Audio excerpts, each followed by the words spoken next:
Begonia का जो पौधा है उसकी जो लीव्स हैं वो येलो हो रही हैं, ब्राउन हो रही हैं या सड़ के झड़ रही हैं।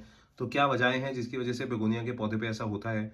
और क्या गलतियां हैं अगर आप कर रहे हैं जो आपको नहीं करनी चाहिए कि आपका पौधा हेल्दी ग्रोथ करता रहे और ऐसे कोई इश्यूज आपके बेगोनिया के पौधे पे ना आए? तो उन्हीं कुछ इश्यूज, कुछ गलतियों के बारे में मैं बात करूंगा इस वीडियो में, जो अगर आप फॉलो नहीं करेंगे तो अच्छा है आपके बेगोनिया के पौधे के लिए, कोई भी उसमें इशू नहीं आएगा। तो चलिए शुरू करते हैं फ्रेंड्स। मेरा नाम अक्षय है और मैं आप सब लोगों का the right gardening YouTube channel में स्वागत करता हूँ। देखिए, बेगोनिया का जो पौधा है वो सबसे पहले आपको समझना पड़ेगा, एक सीजनल प्लांट है।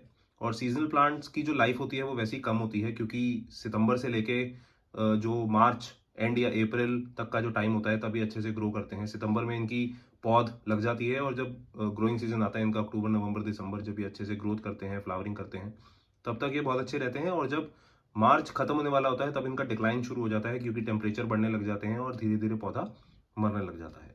तो अगर तो पत्तियां मार्च के बाद पीली पड़ रही हैं तो एक नेचुरल साइकिल है, सीजनल प्लांट है, इसने मरना ही मरना है, खत्म होना ही होना है। आप इसके बस सीड्स सेव कर सकते हैं इसके नेक्स्ट सीजन को ग्रो करने के लिए। और अगर ऐसा है तो एक नेचुरल प्रोसेस है जो ये प्लांट फॉलो करता है, तो इसमें कुछ घबराने की बात नहीं है।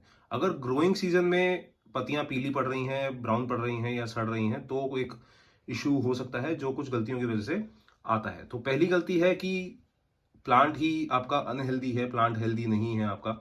कभी कभी लोग नर्सरी से जो पौधा लेके आते हैं वो ढंग से चेक नहीं करते, और या ग्रो कर रहे होते हैं तो उनका जो मदर प्लांट है जिससे वो सीड्स लेते हैं वो हेल्दी प्लांट नहीं होता, तो जो चाइल्ड प्लांट होता है उसकी भी जो हेल्थ होती है वो कमजोर ही निकलती है। और नर्सरी से अगर पौधा लेके आ रहे हैं तो आपको ये मेक श्योर करना है कि उस पर किसी तरीके की बीमारियां पहले से तो नहीं लगी हुई, क्योंकि नर्सरी में पौधे, काफी सारे पौधे एक साथ रखे होते हैं, तो अगर एक पौधे में फंगल इन्फेक्शन या कुछ बीमारी होती है तो वो बहुत जल्दी दूसरों में भी फैल जाती है। तो जब कभी भी आप नर्सरी से पौधा लेके आए, हमेशा मेक श्योर करें कि आप हेल्दी पौधा ही लेके आ रहे हैं और उसको ग्रो कर रहे हैं। तो पहली गलती ये करते हैं, जो अगर आप अवॉइड करेंगे तो आपके प्लांट सेफ रहेंगे। दूसरी गलती लोग क्या करते हैं, क्योंकि ये सर्दियों का मौसम है और एक प्लांट है, वो लोग ये नहीं सोचते कि ये एक सीजनल प्लांट है, सर्दियों का मौसम है तो पानी की रिक्वायरमेंट थोड़ी सी ऑटोमेटिकली कम हो जाती है, क्योंकि टेम्परेचर कम है, मॉइस्चर बहुत जल्दी नहीं इवेपोरेट होता, मॉइस्चर नहीं सूखता, तो पानी की रिक्वायरमेंट पौधों को ऑटोमेटिकली कम हो जाती है। लेकिन कई लोग क्या करते हैं, डेली फिर भी बहुत सारा पानी पौधों को देते रहते हैं, जिसकी वजह से क्या होता है, वाटरिंग स्ट्रेस आ जाता है पौधे में। वाटरिंग स्ट्रेस की वजह से जो लीव्स हैं वो येलो होनी शुरू हो जाती हैं। येलो लीव्स पौधा, सिर्फ बेगोनिया नहीं, कोई भी पौधा क्यों करता है, क्योंकि वो कम्युनिकेट करना चाहता है कि वो किसी तरीके के स्ट्रेस में है। अब आपको ढूंढना है, आपको पता करना है कि वो स्ट्रेस क्या है, क्योंकि पौधा बोल के आपको नहीं बता सकता। लीफ येलो करना एक तरीके का सिग्नल होता है कि वो किसी तरीके के स्ट्रेस में पौधा है। तो अगर आप ओवर वाटरिंग कर रहे हैं या जरूरत से ज्यादा पानी दे रहे हैं अपने बेगोनिया के पौधे को, तो रुक जाइए और एक वाटरिंग शेड्यूल बनाने की कोशिश करिए। और वो आपको एक्सपेरिमेंट करके, धीरे धीरे गलतियां करके ही समझ आएगा, क्योंकि गार्डनिंग एक एक्सपेरिमेंट की तरह ही आप फॉलो करें। धीरे धीरे अपने पौधों के बारे में सीखें, धीरे धीरे अपनी गलतियों को सुधारें और फिर आप इवेंचुअली अपने प्लांट्स को अच्छे से ग्रो कर सकते हैं। तो बेगोनिया में जरूरत से ज्यादा पानी ना दीजिए। मेरा ये जो पौधा है इसमें मैं 3 से 4 दिन में एक बार पानी देता हूँ और अभी तक ये पौधा काफी अच्छी तरीके से उस शेड्यूल को रिस्पॉन्ड कर रहा है।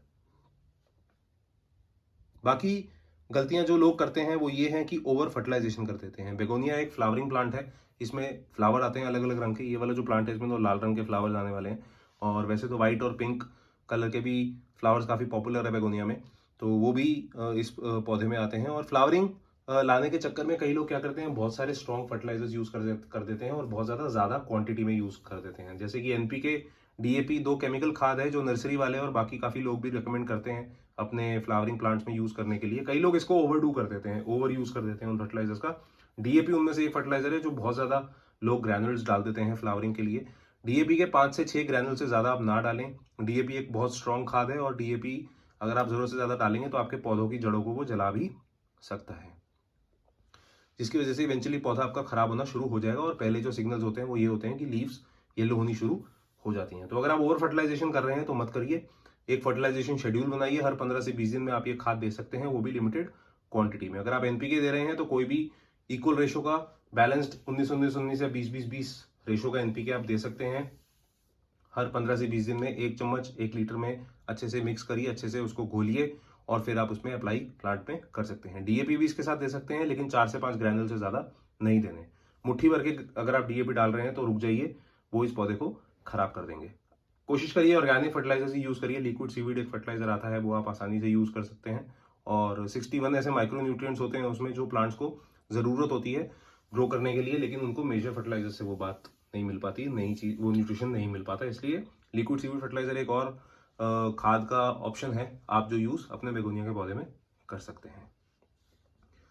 बाकी आखिरी जो ये है गलती, वो ये है कि किसी तरीके की बीमारी अगर आपके पौधे में है तो उससे इवेंचुअली नेचुरली जो है लीव्स येलो होनी शुरू हो जाती हैं। बीमारियों को दूर करने के लिए नीम ऑयल कॉन्सेंट्रेट आता है, नीम ऑयल का स्प्रे आप कर सकते हैं हर 15 से 20 दिन में।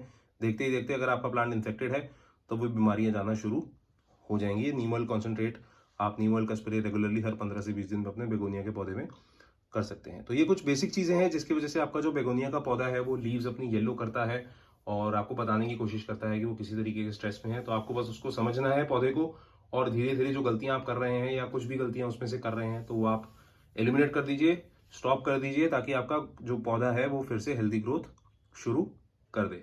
अगर इस वीडियो के बारे में कोई भी सवाल है, कोई भी कंफ्यूजन है तो प्लीज़ कमेंट करके ज़रूर बताइए, मैं आपको उसका जवाब दूंगा। और अगर आपको ये वीडियो अच्छी लगी तो प्लीज़ लाइक कमेंट शेयर ज़रूर कर दीजिए, और अपने बाकी दोस्तों के साथ भी ये वीडियो को शेयर करिए ताकि वो भी बेगोनिया में ऐसी गलतियां होने से बचें। अगर आप मेरे चैनल पे पहली बार आए हैं तो प्लीज़ सब्सक्राइब का बटन दबाना ना भूलें, ताकि रेगुलरली आपको ऐसे ही प्लांट अपडेट्स मिलते रहें। तब तक के लिए अपना बहुत सारा ध्यान रखिए दोस्तों। Thank you, good bye.